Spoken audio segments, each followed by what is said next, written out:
Hi, I'm Ginny with Sharp. Today I'm going to be showing you your basic copying functions. So, just to make a basic copy, when you go to your home screen, you're just going to touch copy. It is as easy as, when you see the light go in, you're on the feeder. It's as easy as how many do I want and start. If you ask for 5 and you need 6, you can just quickly hit the C button near the keypad and it clears the quantity. If you want to clear everything, CA will clear all. Do I want to make a black and white color, a copy, or a color copy? FYI on the color. Say that I have a mixture. I have some pages color, some pages are black and white. The copier is smart enough, if I do want those copies to be color, when you touch the color start button, it puts just the color copies on the color meter and the black and white on the black and white meter. So you don't have to say, oh, these are all black and white, these are all color. Also, under original, it detects the size. The reason I show you that is it shows you what drawer it's going to highlight.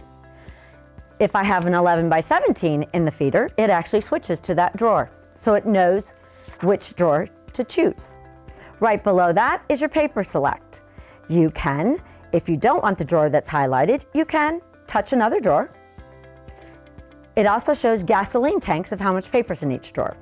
More lines, more paper. The next one is your double-sided. If I want to make double-sided copies, basically, what am I starting with? What do I want to come out? So the first one says I'm starting with one-sided and I want to create two-sided copies. The next one's I'm starting with two-sided. I like to keep it two-sided. The third one is I'm starting with something that's two-sided, but I want to go back to one-sided. Then you have your reduction enlargement. You have your presets. These are good for, hey, I've got an 11 by 17. How do I know to go to letter? We're telling you, you might want to start at 64%. You can just touch the white box and key it in, if you prefer, or you have your plus or your minus. Right below that is your exposure. That's your darker, lighter, or if you want to tell specific, hey, I'm doing a map, or I'm doing printed, or just a photo to enhance it. The last one is stapling. Now, it automatically sorts, it does sets, but if I'd like to staple, I'm just going to touch staple sort, and you have 3 options. You can corner staple,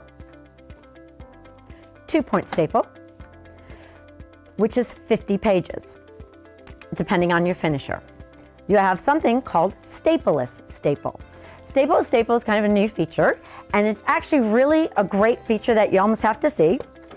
It actually crimps the document together. It physically does not use a staple. This particular unit does up to 8 pages. So if you're only doing a couple pages, don't waste a staple. You have the ability to do the stapleless staple.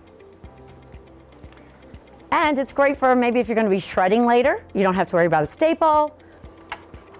And it'll actually hold it together. So it's actually just a crimp.